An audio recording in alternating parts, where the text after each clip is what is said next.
Magandang araw po sa inyong lahat, mga kapatid, mga tagapakinig. Sa ating pong nakaraang bahagi ng Genesis series ay nakita natin kung papaanong nabuhay si Jacob sa poder ng kanyang biyanan na si Laban. At kung papaanong umabot sa 4 yung kanyang naging mga asawa o mga naging babae sa buhay na nagbigay naman sa kanya ng 12 anak. At dito sa 12 anak na ito, nanggaling naman yung 12 tribo sa Israel. So ngayon po, ang tatalakayan naman natin is yung isang pagkakataon sa buhay ni Jacob kung saan meron siyang nakaaway o nakapambuno na anghel ng Diyos. So ito'y isang pagkakataon na pauwi na siya sa kanila, pabalik na siya dun sa kanyang lupang tinubuan nung biglang may isang anghel o lalaki na hindi niya kilala na humawak sa kanya at dun nga nakipagpambuno siya. So anong nangyari nung gabi na yon at anong naging resulta nitong pagpapambunong ito?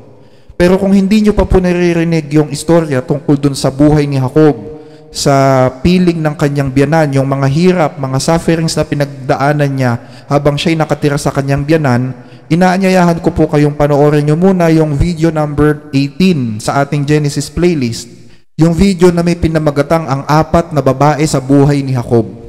At kung gusto nyo naman na malaman yung kabuuan ng kwento sa Genesis mula sa panahon na nilikha ng Panginoong Diyos ang mundo, pwede nyo pong panoorin yung buong playlist ng Genesis series. So, nasa description box po ang link nito.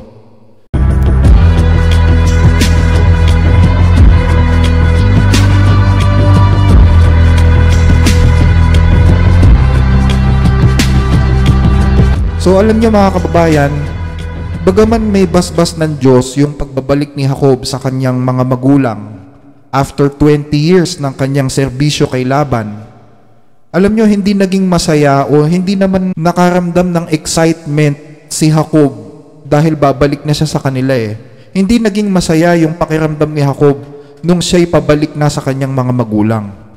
Alam nyo kung bakit? Kasi, alam nyo mga kababayan, halos araw-araw na ginawa ng Diyos, bumabalik sa kanyang alaala yung mga pangyayari. Kung bakit siya napilitang mag-iwang bayan, kung bakit siya napilitang tumira sa napakalayong lugar, malayo sa kanyang mga magulang. Lagi niyang naiisip yung kasalanang nagawa niya kay Isaac na naging dahilan kung bakit umabot siya ng 20 years sa ibang lugar. At habang papalapit siya dun sa kanyang lupang tinubuan, habang unti-unti niyang nare-recognize yung mga bundok, yung mga lugar na dati niyang pinupuntahan, palatandaan na malapit na siya dun, lumalakas yung kabog sa dibdib niya. Masyado siyang kinakabahan kasi lahat parang nananariwa sa alaala niya yung nangyari noon nung bago siya umalis Pero alam niyo sa kabilang banda, paulit-ulit naman na dumarating o naririnig niya sa kanyang tenga yung pangako ng Diyos na hindi nga siya pababayaan. So habang papalapit siya ng papalapit dun sa kanilang nayon, naisip ni Jacob si Esau. Siguro si Esau namumuno na siya sa mga pag-aari ng kanyang ama. Siguro si Esau is panatag na, masaya na siya kasi siya na lang yung solong tagapagmana sa lahat ng ari-arian ni Isaac. Hindi naman din inaasahan ni Esau na babalik pa yung kapatid niya. Kaso ang problema, paano ngayon yan? Pabalik na si Jacob. So sigurado na pag nakita sila, mapapatay siya ng kuya niya. Mapapatay siya ni Esau, hindi lang para gumanti dun sa panlulokong ginawa niya noon, kundi para na rin siguro protektahan yung kayamanan na iniisip niyang mapupunta na sa kanya dahil nga wala na si Jacob. Pero kahit na ganun, pinalakas ng Diyos yung loob ni Jacob. Ipinaalala niya kay Jacob yung kanyang pangako sa Bethel noon na hindi niya siya pababayaan. At alam niyo, bilang assurance ng pangakong ito, ipinadala ng Diyos yung kanyang hukbo para gwardyahan yung grupo ni Jacob sa paglalakbay nila. Ang sabi dito sa Genesis 32 mula 1 hanggang 2, nagpatuloy si Jacob sa kanyang paglalakad at sinalubong siya ng mga anghel ng Diyos. Nang makita sila ni Jacob ay sinabi niya sa kanila, "Ito'y hukbo ng Diyos." Kaya tinawag niya ang pangalan ng lugar na yon na Mahanaim. So nung makita ni Jacob yung hukbo ng Diyos, actually marami to mga kababayan, hindi lang isa o dalawang anghel ito. Isang hukbo ito na sumasalubong kay Jacob Nung makita niya yon, napanatag si Jacob. Actually, Hindi naman alam ng mga kasama niya sa grupo na mga anghel pala yung mga nakasalubong nila eh. Pero si Jacob, alam niya, naramdaman niya na itong sumasalubong sa kanila is galing sa Diyos, hukbo ng Diyos. At hindi lang isang grupo ito, mga kababayan. 2 grupo ng mga anghel yung pinadala ng Diyos. Isang grupo na magbabantay sa kanila sa harapan at isang grupo na magbabantay sa kanila sa likuran. Kaya nga yung lugar na yon kung saan nakita ni Jacob yung mga anghel, tinawag niya yon na Mahanaim. Ang ibig sabihin ng Mahanaim, yan po ay salitang Hebreo, nang ibig sabihin ay 2 pulutong. Kasi 2 pulutong yung hukbo na ipinadala ng Diyos para magbantay sa kanila. Pero siyempre kahit na ganon, gustong makasigurado ni Jacob na secure yung kanilang pagbabalik dun sa kanilang nayon eh. So, ang ginawa ni Jacob, nagpadala siya ng mga tauhan para mauna dun sa kanilang nayon. Kumbaga, itong mga sugo na ipinadala niya, ang mag-check in advance ng sitwasyon dun sa kanilang lugar bago sila dumating. Ay baka naman hindi pa timing yung kanilang pagdating, ano? So, kumbaga sila yung magbabalita o Jacob, ganito yung sitwasyon sa inyo, ganito yung nakita namin sa kapatid mo, ito yung kalagayan ng magulang mo. So, yun yung rason ni Jacob kung bakit niya pinapunta yung kanyang mga tao. At in case naman na makita sila ni Esau, dapat maayos yung kanilang pagpapakilala. Hindi dapat basta-basta yung mga salitang bibitiwan nila kay Esau. Kaya sabi ni Jacob, eto ganito sasabihin ninyo Panginoong Esau, ako ang abang kapatid mong si Jacob. Matagal na akong naninirahan sa tiyo natin na si Laban at ngayon ay bumabalik ako. Marami akong mga baka, asno, tupa, kambing at mga alipin. Pinauna ko itong mga sugong ito para ipamanik sa iyo na magkasundo na tayo. So dito tama naman si Jacob Dapat talaga maingat sila sa pakikipag-usap Dapat yun yung verbatim na sasabihin nila kay Esau pag nakita sila. Walang labis, walang kulang. Dapat ang approach nila is yung nagpapakumbaba. Alam nyo kasi mga kababayan, alam ni Esau yung prophecy ng mga bata pa sila. Anong prophecy ito? May prophecy noon na ang panganay ay maglilingkod sa bunso. Tama? So alam ni Esau yun. Tanda-tanda pa niya yun.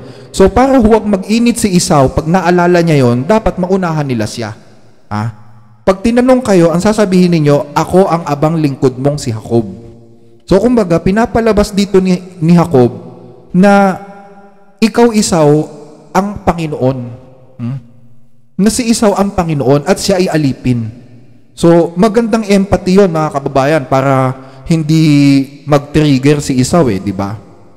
So, naunang pumunta yung mga sugo dun sa kanilang nayon. And after isang araw o ilang oras, hindi natin alam kung gaano ba kalayo yung pagpunta at pagbalik doon. So, dumating yung time, nakabalik yung mga sugo kay Jacob. So, pagbalik nila kay Jacob, ang sabi ng mga sugo, nakausap namin yung kuya mo. At sasalubungin ka daw niya, meron siyang 400 tauhan. That's 400 soldiers, mga kababayan. So, ninervyos ngayon si Jacob. Kasi walang positive na response si Esau tungkol dun sa kanyang pagpapakilala Hindi man lang ngumiti o may magandang balita man lang yung mga sugo na nasabi si Esau nung nalaman niya na paparating na si Jacob. Basta ang sabi lang ni Esau, sabihin ninyo sa kanya, sasalubungin ko siya, meron akong 400 na mga kasama na mga tauhan. So, ninervyos na yun itong si Jacob. Kinabahan siya. Ang pumasok sa isip niya, naku, patay tayo, yari na tayo ngayon. Tsak na pagpapapatayin tayo ni Esau para maghiganti. So, dahil sa takot, inutusan ni Jacob yung kanyang mga kasama na magdalawang pangkat para in case na umatake si Esau dun sa naunang pangkat, may pagkakataon pa para makawala yung pangalawang pangkat. Ninenervyos na rin, pati yung mga asawa ni Jacob, yung mga nakakatandang anak niya, sila Ruben, sila Levi, sila Huda, ninenervyos na rin nung marinig nila yon. Siyempre, may mga isip na rin itong mga kabataang ito. Ano kaya gagawin natin? Pagpapapatayin tayo ng kapatid mo, sabi ng mga tauhan ni Jacob sa kanya. So, ito mga kababayan yung tagpo sa Biblia na kung tawagin ay Jacob's Trouble. Yung tagpo kung saan takot na takot si Jacob dahil papatayin sila ni Esau once na pag nahuli sila. May mga bata, may mga babae pa silang mga kasama. So, defenseless sila, tama? So, si Jacob nanalangin sa Diyos. Sabi ni Jacob sa Diyos, Diyos ni Abraham, Diyos ni Isaac, tulungan po ninyo ako. Ang sabi nyo, bumalik na ako sa aking lupain at sa aking mga kamag-anak at hindi ninyo ako pababayaan. Hindi po ako karapat-dapat sa lahat ng kagandahang loob ninyo, Panginoon. Nung tumawid ako sa Jordan, wala akong dala kahit isang tungkod, pero ngayon, 2 pangkat na ang kasama ko. Iligtas niyo po ako sa kapangyarihan ng aking kapatid na si Esau. Kasi nangangamba po ako na pag nagkita kami, papatay niya pati yung mga babae at mga batang kasama ko. Nangako pa naman po kayo na hindi niyo ako pababayaan. Ang sabi ninyo, paparamihin ninyo yung aking mga inanak, sindami na mga buhangin sa dagat. So yun yung naging panalangin ni Jacob sa Diyos eh. At after niya manalangin, inutusan niya yung kanyang mga tauhan na maghanda kayo ng mga regalo para pag dumating si Esau, ibigay ninyo yung regalo. Yun nga lang, yung magdadala ng regalo dapat mauuna siya sa grupo para in case na makasalubong si Esau sa disyerto, masabi nila na may mga regalo para sa kanya. So siguro, yun yung naisip ni Jacob na strategy, baka sakaling maglubag yung loob ni Esau habang papalapit sa kanila, no? So, kinagabihan, nagdesisyon si Jacob na humiwalay muna sa kanyang mga kasama. He want to spend the whole night with God. Gusto niyang makipag-usap sa Diyos nang siya lang. Kasi takot na siya eh. So, ang sabi niya dun sa mga asawa niya, tsaka sa mga anak niya, tsaka sa mga tauhan niya, mabuti pa mauna na kayong tumawid sa ilog. Kasi nakarating na rin sila sa ilog ng Jabok nung time na yon. So, nung makarating sila dun, ang sabi ni Jacob, mauna na kayong tumawid. Gusto kong mapag-isa, hayaan niyo muna ako dito. So dito mga kababayan, habang binabasa ko tong tagpong ito, naramdaman ko, depressed si Jacob eh, nadidepress siya eh. Sabi nung iba, saan mo naman nabasa na nadidepress si Jacob? O ito, bakit nagpapaiwan si Jacob? Kung ikaw ang lalagay sa kalagayan ni Jacob, bakit ka magpapaiwan? Bakit gusto mong mapag-isa? Diba? Hindi man kailangan mabasang letra por letra eh. Nakita niyo mga kababayan kung paano magbasa ng Biblia? Gusto niyang mapag-isa, it means na-depress siya ng mga oras na yon. Gusto niya, or he want to spend the whole night talking with God kasi kinakabahan siya sa pagkikita nila ng kapatid niya. So nung mag-isa na lang siya, wala na siyang kasama, nagpakumbaba si Jacob sa Diyos. Lumuhod siya, nagpatira pa. Umiyak siya sa Diyos. Iniyak niya sa Diyos lahat ng kanyang mga pangamba. Yung kanyang pawis buo-buo. Ganon yung kanyang sitwasyon ng mga panahon na yon. Kasi takot na takot siya eh. Pero maya-maya, habang nakikipag-usap siya, habang nasa kalagitnaan siya ng panalangin sa Diyos, maya-maya, may isang lalaki na biglang lumapit at kumapit sa kanya eh. Kung ikaw si Jacob, ano mararamdaman mo? Diba? Siyempre magugulat ka, matatakot ka. Una, mag-isa lang siya dun sa lugar na yon. Pangalawa, meron pang banta sa buhay niya galing sa kapatid niya. So anong naging reaksyon ni Jacob? So siyempre, dahil paranoid, ang akala niya is may bandido kung sino man na magtatangka sa buhay niya, walang sali-salita, bigla niyang hinawakan yung lalaki. At doon nag-umpisa yung pagpapambuno nila. Hindi rin nagsasalita yung lalaki, mga kababayan. Nagpumiglas lang yon dahil ayaw siyang bitawan ni Jacob. Actually, gusto siyang itumba ni Jacob eh. Si Jacob medyo depressed dahil nararamdaman niya yung guilt sa puso niya dahil nga sa nagawa niyang kasalanan sa kapatid niya. So, although nandun yung kanyang tiwala sa Diyos na siya'y papakinggan ng Diyos, pero napagtatagumpayan siya ng guilt, kaya ganun yung naging response niya dun sa lalaking humawak sa kanya. Actually, matagal na pagpapambuno ito, mga kababayan. Napakatagal nito. Hindi lang ito 1 oras o 2 oras silang nagpambuno. Walang salitaan, basta nagpapambuno sila. Tapos, yung pagpapambuno nila, umabot hanggang sa madaling araw, hanggang sa pagbubukang liwayway. At napansin ng lalaki na magbubukang liwayway na. So, ang ginawa niya, dahil nga ayaw magpatalo ni Jacob, ayaw siyang bitawan ni Jacob, pinisil niya ngayon yung tagiliran ng hita ni Jacob hanggang si Jacob mapaaray. Nung mapaaray siya, doon siya biglang nagising sa katotohanan para siyang nahimasmasan eh.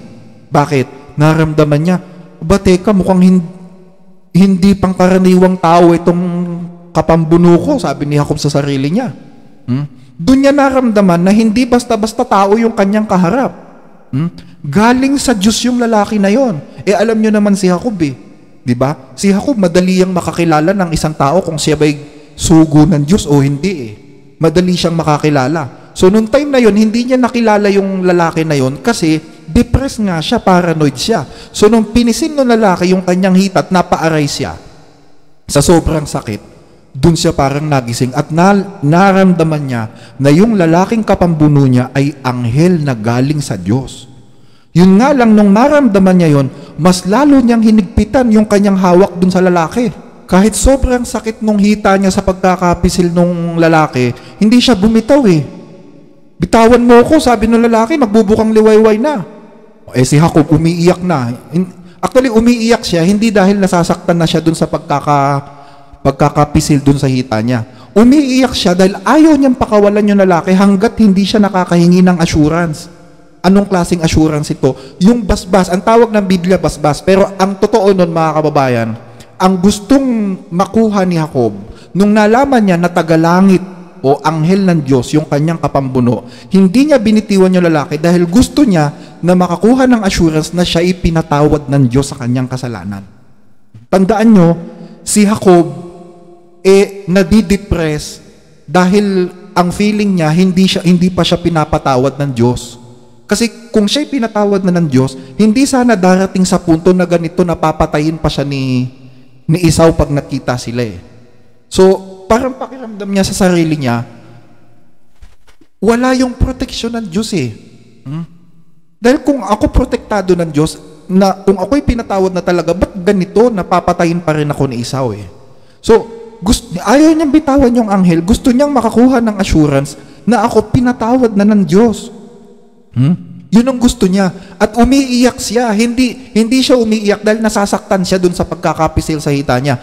Umiiyak siya dahil ayaw niyang pakawalan. Gusto niya ng assurance. Nagmamakaawa siya dun sa anghel.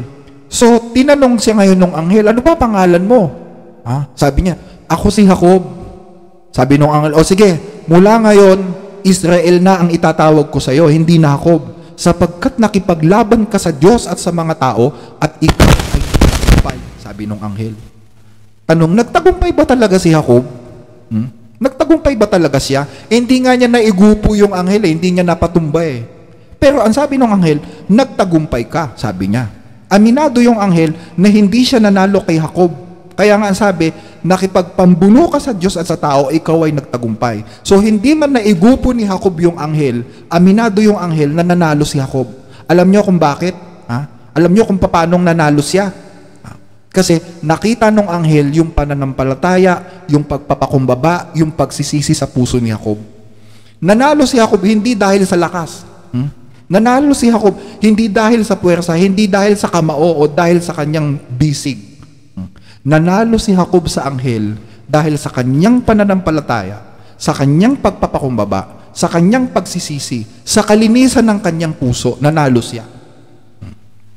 Dahil doon, pinalitan ng Diyos yung kanyang pangalan. Hindi na Jacob ang pangalan mo, kundi Israel. Kasi yung ibig sabihin ng Jacob, supplanter. Ibig sabihin, to supplant. Ibig sabihin is palitan. So, that's a name of being defeated, tama? So, naging Israel, meaning, prinsipe ng Diyos, to commemorate yung kanyang pagtatagumpay sa Diyos at sa tao. Ganyan yan, mga kababayan.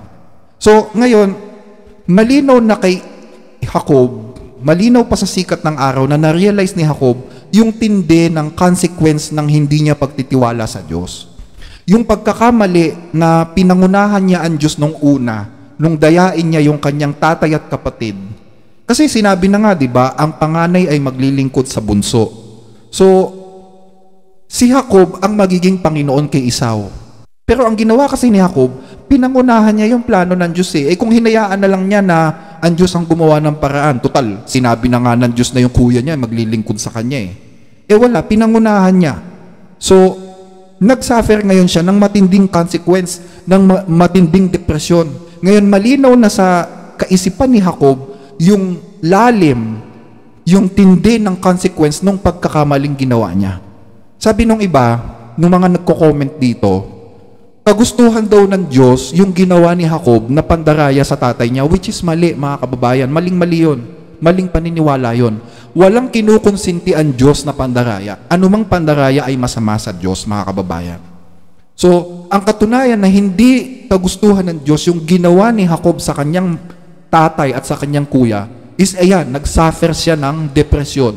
Nagsuffer siya ng sufferings, ng matinding paghihirap sa piling ng ibang tao. Kamag-anak niya yung nagpahirap sa kanya for 20 years.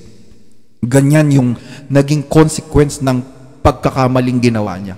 Kasi kung kalooban ng Diyos na si Jacob is dayain niya yung kanyang tatay at kapatid, hindi magsasuffer si Jacob sa huli. Diba? Kagustuhan ng Diyos yun, bakit siya magsasuffer? Diba? So it means hindi kagustuhan ng Diyos yun. Kaya yung sinasabi nung nag-comment, that is wrong, kabayan. So habang nakikipagpambuno si Jacob sa anghel, may isa pang anghel na ipinadala ang Diyos para naman kay Esau. So nung time na nakikipagpambuno si Jacob, si Esau naman nananaginip ng isang anghel. At dun sa kanyang panaginip, ipinakita sa kanya ng anghel na ipinadala ng Diyos yung paghihirap na pinagdaanan ni Jacob for 20 years sa poder ng kanilang tiyuhin na si Laban. Pinakita ng Diyos kay Esau yung pagtitiis, yung gutom na tiniis, yung mga panlolokong tiniis ni Esau sa piling ng kanilang tiyuhin, na itong abusong dinanas niya is hindi niya sinuklian ng kasamaan. In fact, sinuklian niya ng kabutihan. Yung gabi-gabi na luha ni Jacob dahil sa kanyang pagsisisi sa kanyang mga nagawa, yung hirap na pinagdaanan niya sa araw-araw, yung mga panahon na hindi siya pinapasahod ng kanyang amo, lahat yun ipinakita ng Diyos kay Esau sa panaginip. Kaya nung magising si Esau, alam nyo, lumambot yung puso niya sa kapatid niya. Naawa siya sa tindi ng hirap na pinagdaanan ni Jacob habang siya naman is nagpapasarap sa buhay sa poder ng kanyang magulang. For 20 years, tiniis ni Jacob yun at nakita yun ni Esau sa kanyang pangitain. Doon niya na-realize na hindi pala dapat siya magalit sa kapatid niya. Hindi pala dapat niya gantihan si Jacob dahil sapat na o sobra-sobra yung hirap na dinanas ng kapatid niya sa ibang tao. So kinabukasan nung magkita silang magkapatid, alam nyo lalong naawa si Esau sa kalagayan ng kapatid niya. Paano nakita niya si Jacob, namumutla, pagod na pagod. Remember, nakipagpambuno si Jacob sa anghel the whole night. At paika-ika pang maglakad si Jacob. Kung ikaw ang kapatid ni Jacob, maaawa ka ba o hindi? Siyempre maaawa ka, madudurog yung puso mo. Nasaksihan mo yung hirap na pinagdaanan niya, tapos ito na yung itsura niya ngayon, ano? Pero kahit ganun, nakangiti pa rin si Jacob sa kanya. Nakangiti pa rin yung kapatid niya sa kanya. Kaya sobrang nahabag si Esau sa itsura ng kapatid niya. So ang ginawa ni Esau, tumakbo siya papalapit sa kapatid niya, niyakap niya. Pinaghahalikan niya yung kapatid niya. Halos mangiyak-ngiyak si Esau sa sobrang awa sa itsura ng kapatid niya. Pati yung mga tauhan ni Esau, mangiyak-ngiyak din.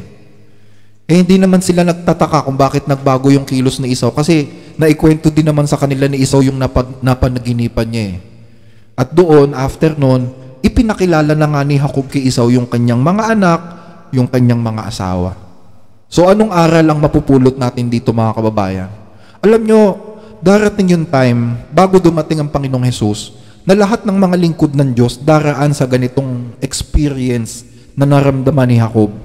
Sabi sa Biblia, sapagkat ang araw na yon ay dakila, na anupat walang gaya nyon, siya ang panahon ng kabagabaga ng Jacob. Ngunit siya'y maliligtas doon. So, sabi ng Biblia, darating yung Jacob's trouble. Sabi ng ibang mga ngaral dito sa YouTube, ito daw Jacob's trouble is mangyayari lang sa mga audio. Mali po yun. Napakalaking maling turo nun mga kababayan. Pag sinabing Jacob's trouble, pati mga hentil na lingkod ng Diyos kasama doon sa Jacob's trouble. Pakinggan ninyo, 14:1 ni Isaias. Sapagkat ang Panginoon ay maaawa sa Jacob, at kanyang pipiliin pa ang Israel, at ilalagay sila sa kanyang sariling lupain. At ang mga taga-ibang lupa, yung mga hentil, ay lalakip sa kanila, at sila'y masasanib sa sangbahayan ni Jacob. Nakita nyo, mga kababayan? Sila'y masasanib sa sangbahayan ni Jacob. Ibig sabihin, even the Gentiles will be joined with the house of Jacob. So magdadanas din sila nung Jacob's trouble. Ang Israel ng Diyos ay pinaghalong Hudyo at Hentil na tumanggap kay Kristo. Hindi kasali dyan yung mga Hudyo na hindi tumanggap kay Kristo. Hindi porke Hudyo ka, sa Diyos ka, hindi. Ang tunay na Israel ng Diyos, mapahintil ka man, mapahudyo ka man, basta tinanggap mo si Kristo, you are part of the Israel of God. Yan ang dapat yung tandaan, mga kababayan.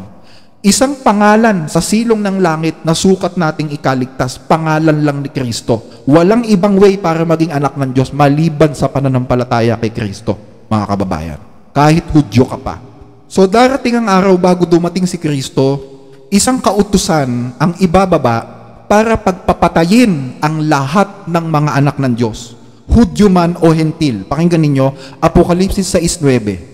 At nang buksan niyang ikalimang tatak, ay nakita ko sa ilalim ng dambana ang mga kaluluwa ng mga pinatay dahil sa salita ng Diyos at dahil sa patutuong sumasa kanila. So sino itong mga kaluluwang ito na nakita ni Juan sa kanyang pangitain? Yan po yung lahat ng mga lingkod ng Diyos na pinatay dahil sa salita ng Diyos.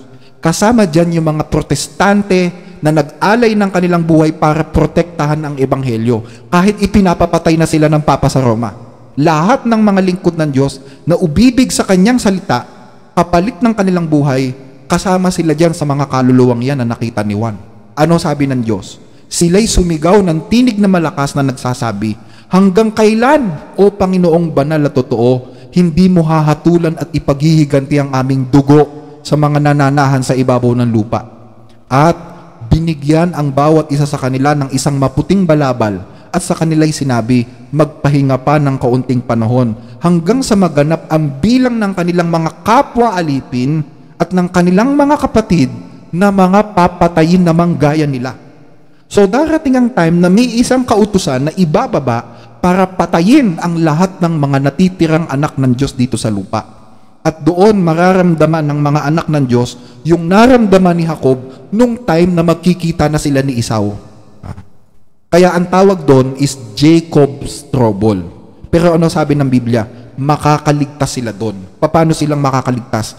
Kung gagayahin nila si Jacob, kung hindi sila manghihina, kung hindi sila mapapagod, kung hindi sila bibitaw kay Kristo, hanggat hindi sila bumibitaw kay Kristo, makakaasa sila ng pagtatagumpay sa huli, gaya ni Jacob na nagtagumpay dun sa anghel.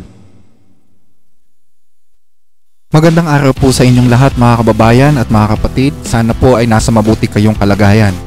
Inaanyayahan ko po kayo na mag-subscribe sa ating panibagong channel na ginawa para lalo pong mapaigting yung ating pag-aaral ng mga salita ng Diyos. Ang pangalan po ng bago nating channel ay YouRead Channel. So, ang YouRead Channel po ay ginawa po namin para sagutin ang inyong mga question na ipinupost sa ating The Blessed Reader Channel. Kumbaga, part 2 po ito ng ating Blessed Reader Channel. Yung Blessed Reader Channel po kasi ay ginawa po natin yan para magsagawa ng mas malalalim na pagtalakay sa inyong mga tanong at sa mga paksa na ibinabato po ninyo sa amin. So ito namang YouRead Channel po ay ginawa para sa mas maiksi at mas direktang pagsagot sa inyong mga questions. It's just saying na isang tanong at isang sagot. Napansin po kasi namin, mga kababayan, na may mga tanong kayo na alam nyo yun, kailangan pang panoorin yung buong video para makuha specifically yung sagot sa inyong tanong. Kaya minsan pag sumasagot ako is link yung ibinibigay ko. So naisip namin na gumawa ng paraan para hindi kayo mahirapan ng ganon kung limitado po yung inyong oras at meron lang kayong specific na sagot na gustong makuha. Ito po ay ginagawa namin para ipakita sa inyo, mga kababayan, mga taga-subaybay, yung na ang bawat tanong po ninyo ay seryoso naming binibigyan ng pansin. Ang ministering ito ay hindi ginawa para, alam nyo yun, para lang may mai-content, para lang kung anumang rason. Ginawa po natin ito para talaga sa pagbubunyag ng mga katotohanang nasa Biblia, para lalo tayong lumago sa ating pananampalataya at lalong mapamahal sa ating mga puso yung mga salita ng ating Panginoong Diyos na nakasulat sa Biblia. Marami kasing, alam niyo yun, marami tayong mga kababayan, mga kapwa-tao na hindi masyadong binibigyan ng pagpapahalaga ang mga nakasulat sa Biblia. Well, yun po ang layunin natin, na ilapit kayo doon sa salita ng ating Panginoong Diyos na nakasulat. So, I invite you na mag-subscribe po kayo doon sa ating bagong channel para wala kayong mamiss sa mga bagay na pinag-aaralan natin. Pwede pa rin po ninyong i-post ang inyong mga tanong doon sa ating Blessed Reader channel, at pwede rin naman kayong mag-comment dito sa comment section ng channel ng YouRead channel po. Pwede rin naman kayong magpadala ng mga tanong sa ating Facebook account, yung JBM Apologetics. So, mga kababayan, maraming salamat po sa inyong pagtangkilik at pagsuporta sa ating pag-aaral ng mga salita ng Diyos. Sa Diyos po ang lahat ng kapurihan at pagpalain po kayong lahat. Lahat po ng link na gusto ninyong makita nasa description box po.